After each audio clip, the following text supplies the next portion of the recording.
I never liked to go to school when I was young, so I thought, why should I put her through something? When she became 15 and cleared her 10th standard, I took her out of formal education.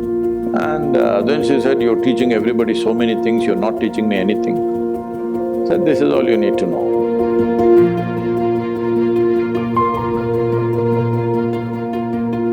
I had enough on my hands, so I never intended or thought we should have a child of our own. But my wife said at least one. I said, okay, one, only one. So that happened, and from the age of…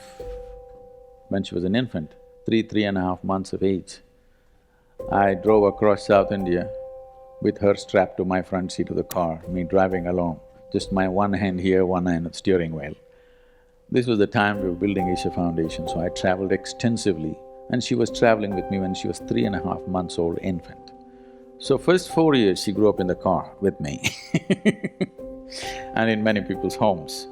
So she met thousands of people and she learned how to become a part of any home, anywhere, whether it's the most affluent home in the world or, a tribal home where just about anywhere I stayed, I made sure that she was exposed to everything. I didn't want her to develop prejudices or privileges of, choices of where to be and where not to be. And by the time she was 3 years of age, she at least knew 1,000 people by name, whom she considered her friends, definitely not her age, all grown-up people. So the tremendous exposure to people, and I thought I won't send her to school because I never liked to go to school when I was young. So I thought, why should I put her through something? Then the only thing I could not provide her is children of her own age. So I put her to a school which is not so competitive, not so pushy. So I looked for a school which was started by J. Krishnamurti, and I put her there so that it's easy. And I said, further you go easy on my girl, because I'm not going to look at her report card. I'm not going to ask which rank you are. I'm not going to ask what are you going to become. So don't have to bother about her marks, her academics. If she plays, if she eats well, I'm happy, she's growing up, she must eat well. If she plays well, if she laughs, if she sings, if she dances, I'm fine. I'm not concerned about this because when I was in school, every test, I was very consistent. I always got 6 zeros because I never wrote a word on any page. If they insisted, I wrote my name, otherwise I wouldn't write. When the final exam came, I only worked for 35 and I always got 35, 36, I just calculated. I've never sat in an examination hall beyond 30 minutes. First bell, I'm always out. And I just calculated for what it takes to move on with my friends to the next class, and that's all I did. Why I'm saying this is, this whole thing I used to watch as a child. When the report card came every month, some children are crying in the classroom because they've got not the marks that their tiger parents want, and some are strutting around because they are first or second or whatever. Whenever the teacher gave me the card, this report thing, I just took it and gave it to my father. I never ever opened and saw, because I thought this is a transaction between the teacher and my father. I don't want to intrude and see what is going on there. So I particularly requested the principal of the school, don't worry about my girl's education, I just want her to be with children of her age group. She eats well, just make sure she eats well, that's my only concern. She eats well, she's playing, she's laughing, she's jumping and dancing, I'm fine with this. So when she became 15 and cleared her 10th standard, I took her out of formal education, and because it was her mother's dream and the girl also was very interested, I put her into dancing and she went into Bharatanatyam, and now she's one of the upcoming artists in the country. So I never treated her as a child, first thing. From the age of 2, from the time she started speaking, I always treated her as an equal, as an adult. I put whatever we're building a foundation, it's run by volunteers. Volunteers means we're doing variety of work. we're running businesses, we're running major projects and activity across the globe. None of them, except a few who teach, none of them are trained for their job, okay? Because I can't wait and pick somebody from IIT or IIM or something.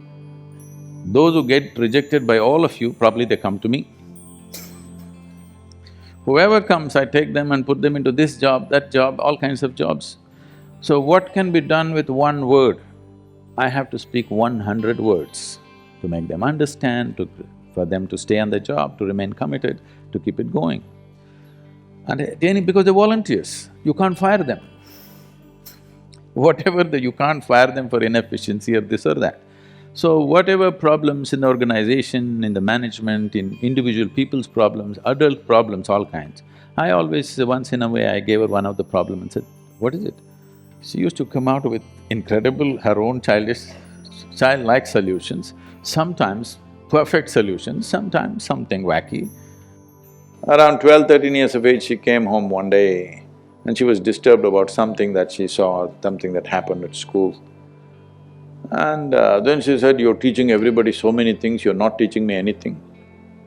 I said, see, I am not known to teach anything unsolicited. Here you have come, now sit down. Said, this is all you need to know, you never look up to anybody. Eyebrows rising, that what about you? I said, especially me, because the value of who I am is only if you see me the way I am. If you look up to me, you will nail me to the wall and maybe smoke me, light an incense or put a mala around me and forget about me. This is not going to change your life in any way. You must just see me the way I am.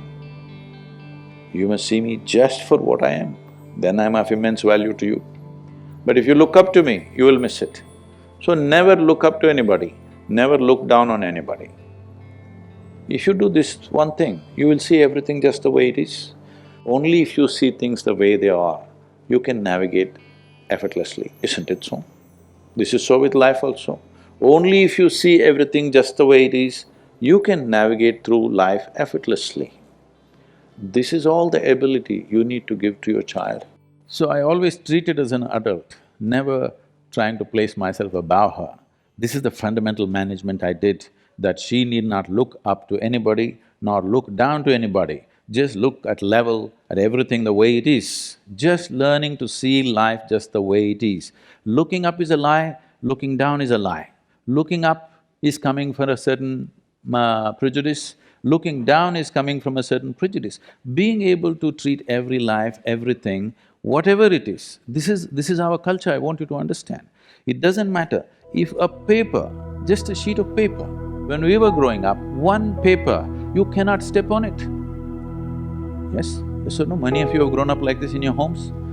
Just a printed paper, it's nothing, maybe the news is rubbish, but you're not supposed to step on it because you educate yourself through that. If you want to step on the earth, you bow down to it.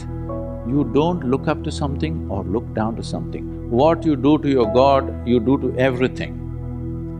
This, not talking about in any cultural or religious way, simply I brought it forth in her life and I think it's worked out wonderfully well for her.